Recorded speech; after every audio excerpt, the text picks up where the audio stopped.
शिजा को काफी तेज भूख लगी थी क्योंकि उसे खाना खाए हुए लगभग 2 दिन हो चुके थे। वो अपने मालिक शार्दुल शाह का इंतजार कर रही थी, लेकिन अभी तक उनकी कोई खबर नहीं थी। उसके मन में ख्याल आया कि अगर वो थोड़ी और देर तक अपने मालिक के आने का इंतजार करती रही तो कहीं ऐसा ना हो कि नौकर रसोई की साफ सफाई करके अपने आवास में चले जाएं और फिर उसके खाने के लिए कोई भी चीज ना बचे। उसने फैसला किया कि उसे नीचे रसोई में जाकर अपने लिए थोड़ा खाना लेना ही होगा। वो शार्दुल के कमरे से बाहर निकली तो मोमबत्ती की टिमटिमाती लौ की रोशनी उसका स्वागत कर रही थी। सावधानी से पैर रखती हुई वो धीमे धीमे कदमों से नीचे जा रही थी। हवेली में उसे कोई भी नजर नहीं आ रहा था। सीढ़ियों से नीचे उतरते हुए उसे कल देखी नौकरानी की लाश याद आ गई और अचानक उसने डर कर अपनी आंखें बंद कर ली। उसने आंखें खोलकर देखा तो आसपास कोई लाश नहीं थी। शिजा ने चैन की सांस ली और आगे चल पड़ी। रसोई में आते समय उसने देखा कि घर के मालिकों के कमरों के दरवाजे भी बंद थे, यानी कि सब लोग खा पी कर सो चुके थे। शिजा रसोई तक पहुंची, लेकिन उसे कोई भी नौकर नजर नहीं आया, मानो वो सब लोग भी सो गए हों। ऐसा लग रहा था कि पिछली रात को हवेली में जो बदकिस्मती का खेल हुआ था, उसकी यादों से बचने के लिए सभी नौकर और नौकरानियां जल्दी जल्दी अपने आवास में जाकर गायब हो गए थे। कुछ पल तक शिजा खड़ी रही क्योंकि उसे समझ नहीं आया कि वो क्या करे, लेकिन उसके पेट में कूद रहे चूहों ने उसे मजबूर कर दिया कि वो खुद ही खाने की कोई चीज तलाशे और उसे खा ले। वो रसोई में रखी उस मेज पर पहुंची जहां अक्सर खाना बनाकर रखा जाता था। इस पर कुछ बर्तन अभी भी ढके हुए रखे थे। जैसे ही उसने बर्तनों के ढक्कन को एक के बाद एक खोलकर देखना शुरू किया तो जल्द ही उसे एक बर्तन मिला जिसमें पका हुआ गोश्त था। उसकी महक से ही शिजा के मुंह में पानी आ गया था और उसकी भूख और ज्यादा बढ़ गई थी। उसने हाथ में एक छोटा कटोरा लिया और एक कड़छी उठाकर अपने लिए खाना परोसने ही वाली थी कि अचानक उसे सोहनी की आवाज सुनाई दी। क्या बात है, तू अब हवेली में चोर भी है? जो आधी रात के समय हवेली के लोग सो रहे होते हैं तो ये चोर चुपचाप आकर खाना चुराते हैं। सोहनी के चेहरे पर एक बहुत ही बुरी मुस्कान थी। उसके हाथ उसके सीने के सामने बंधे हुए थे और उसकी आंखों में नफरत साफ दिखाई दे रही थी, जो इस समय शिजा को बहुत डरावनी लग रही थी। शिजा ने एक नजर सोहनी पर डाली और उसके हाव भाव देखते ही शिजा को समझ आ गया कि सोहनी आज वो मौका पा चुकी थी जिसका उसको लंबे समय से इंतजार था। जब से शिजा शाह हवेली में आई थी, सोहनी शाह उसे जरा भी पसंद नहीं करती थी। सोहनी हमेशा से मौका तलाशती रहती थी कि कब उसे अवसर मिले और वो शिजा को अपने गुस्से का शिकार बनाए। पहले भी वो कई बार ऐसी कोशिश कर चुकी थी, लेकिन हर बार शार्दुल मालिक ने मौके पर पहुंचकर शिजा को बचा लिया था। लेकिन आज क्या होना था ये कोई नहीं कह सकता था, क्योंकि शार्दुल हवेली में नहीं था, बल्कि वो तो श्यामला में ही नहीं था। सोहनी दरअसल अपने कमरे से किसी काम से बाहर आई थी और उसने शिजा को रसोई की तरफ जाते हुए देखा तो वो उसके पीछे पीछे रसोई तक आ गई थी। और जब उसने शिजा को खाना परोसते हुए देखा तो उसके गुस्से की कोई सीमा नहीं रही थी। वो चलते हुए शिजा की थोड़ा करीब आई और उसने कहा, तुम में कोई शर्म लिहाज है या नहीं? क्या तुम्हें बिल्कुल नहीं पता कि नौकरों के लिए क्या तौर तरीके होते हैं? खास तौर से एक नियम का पालन तो हर नौकर को करना होता है कि मालिकों के परिवार के लिए बने हुए भोजन को कोई नौकर नहीं छू सकता है। सिर्फ खास खानसामे को ही उस खाने को बनाने और परोसने की इजाजत होती है। शिजा ने बहुत अदब के साथ उसे साफ शब्दों में कहा, मैंने कल दोपहर से कुछ भी नहीं खाया है।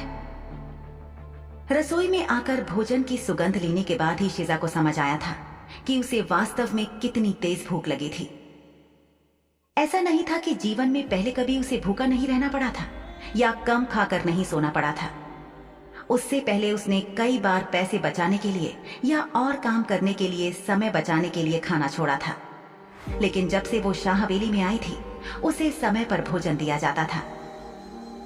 शुरू में शार्दुल ने उसके सामने खाना खाकर और उसे खाना ना देकर शिजा को प्रताड़ित किया था, लेकिन बाद में उसी व्यक्ति ने यह सुनिश्चित किया था कि शिजा के लिए तीनों वक्त का खाना पर्याप्त मात्रा में उसके कमरे में पहुंचे, और दयाल बिना नागा किए ठीक समय पर शिजा के लिए खाना लेकर पहुंच जाता था। सोहनी ने शिजा की बात सुनकर कहा, बेशक तुम भूखी थी, लेकिन तुम तब भी खाना मांग सकती थी जब हम सब यहाँ मौजूद थे। मुझे यकीन है कि कोई तुम्हें खाना खाने से तो मना नहीं करता। इसके बजाय तुमने वो समय चुना जब हम सभी अपने अपने कमरों में सोने के लिए चले गए। सोहनी ने जानबूझकर बात को पकड़ लिया था।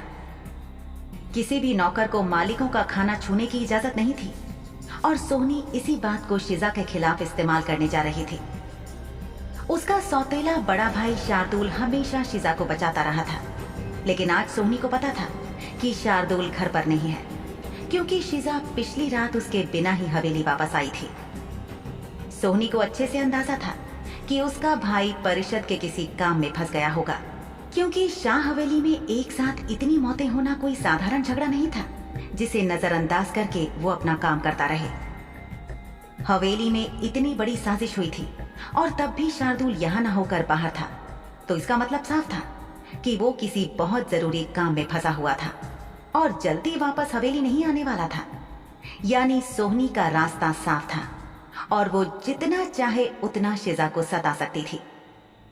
शिजा समझ गई थी कि सोहनी उसके साथ क्या करने की कोशिश कर रही थी, इसलिए उसने बहुत अदब के साथ उससे कहा, जी मुझे अभी बहुत जोर से भूख लगी थी, इसलिए मैं नीचे आ गई। लेकिन सोहनी शाह ने आज सोच ही लिया था कि कैसे भी करके इस अदना सी गुलाम लड़की को सबक सिखाना है। वो अगली पिछली सारी बातों का बदला लेने के मंसूबे बना चुकी थी। उसने शिजा को ताना मारते हुए कहा, ऐसी बेशरम गुलाम लड़की मैंने आज तक नहीं देखी, जो पहले तो रसोई से खाना चुराती है, एक शुद्ध खून वाले पिशाच परिवार का खाना छू लेती है और फिर उसके बाद मालकिन की आंखों में आंखें डालकर सीना जोरी भी करती है। सोहनी ने अपने हाथ के झटके से उस कटोरे को फर्श पर गिरा दिया जिसमें शिजा ने अपने लिए खाना डाला था। कटोरी के अंदर से खाना छिटक कर रसोई के फर्श पर फैल गया और कटोरा तेज आवाज करता हुआ लुढ़क कर रसोई के दूसरे कोने में जाकर रुक गया। शिजा ने अविश्वास से सोहनी की तरफ देखा। इस युवा पिशाचनी ने क्या कर डाला था? उसने खाने का एक पूरा कटोरा बर्बाद कर दिया था। सोहनी के चेहरे से साफ था कि उसे ना तो शिजा और ना ही उसका बात करने का लहजा पसंद आ रहा था।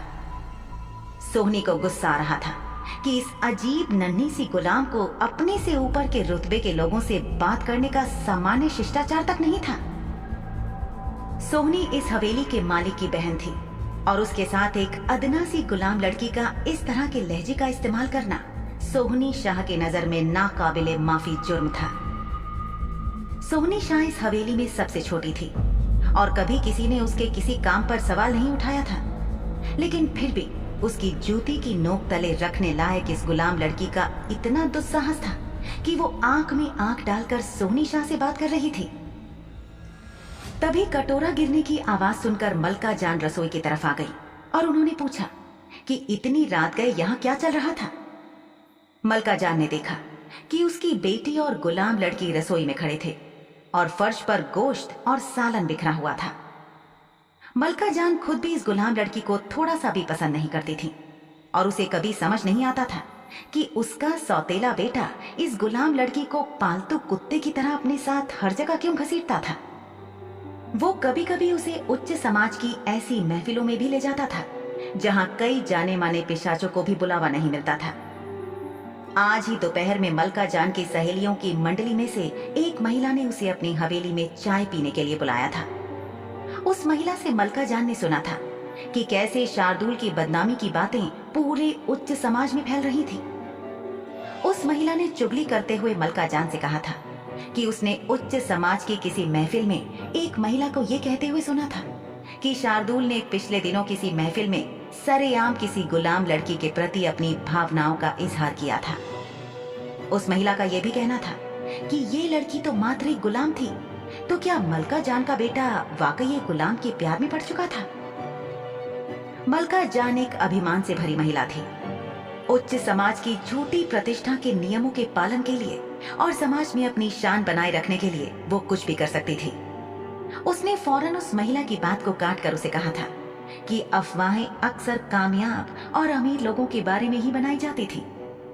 अब क्योंकि शाह परिवार आश्चर्यजनक रूप से अमीर, खूबसूरत, सफल और उच्च समाज की श्रृंखला में सबसे ऊपर के पायदान पर था, तो जाहिर सी बात थी कि उनसे जलने वालों की भी कमी नहीं थी।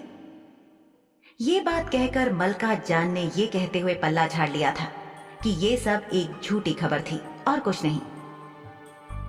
जब से मलका जान शाह परिवार में शादी करके आई थी, तब से उसने ये सुनिश्चित कर रखा था कि घर के नौकर और नौकरानियां उसे हर बात की खबर दें। वो चाहती थी कि घर में हर बात उसकी मर्जी के मुताबिक हो, और ऐसा हो रहा है या नहीं, ये सुनिश्चित करने के लिए वो घर के कुछ नौकरों को छोटे मोटे इनाम देकर घर की हरकतों और बाकी चीजों पर नजर रखने की जिम्मेदारी सौंप देती थी, ताकि वो उसे बराबर खबर देते रहें। गुलाम होना बुरा नहीं था, बुरा ये था कि केवल अमीर पुरुष और महिलाएं ही काले बाजार या गुलाम खानों से अपने लिए गुलाम खरीद सकते थे। उनकी अच्छी आर्थिक स्थिति और उच्च सामाजिक स्थिति के कारण उनके पास गुलाम खरीदने की क्षमता थी, और साथ ही अपनी बड़ी बड़ी हवेलियों और मकानों में वो इन गुलामों को रहने की जगह और खाना देकर उनसे काम करवा सकते थे। बात यहीं खत्म नहीं होती थी, क्योंकि 2 वक्त की रोटी और तन ढकने को कपड़े मात्र देकर ज्यादातर मालिक और मालकिनें अपने नौकरों पर अत्याचार करते थे और उनसे मनचाहा व्यवहार करते थे। बहुत से नौकर नौकरानियां ना चाहते हुए भी यौन गुलाम बना दिया जाते थे। जब से शार्दुल इस लड़की को खरीद कर लाया था, तब से वो इसे अपनी पालतू बुलाता था, लेकिन इस लड़की को पालतू की तरह एक पिंजरे में रखने की जगह उसने सीधे इसे अपने शयन कक्ष में रख लिया था। जहां शार्दुल सोता था वहीं ये लड़की सोती थी। जो शार्दुल खाता था वही इस लड़की को खाने को दिया जाता था, और इस बात से मलका जान को बहुत बड़ी समस्या थी। भला कोई गुलाम लड़की घर के मालिकों की बराबरी कैसे कर सकती थी?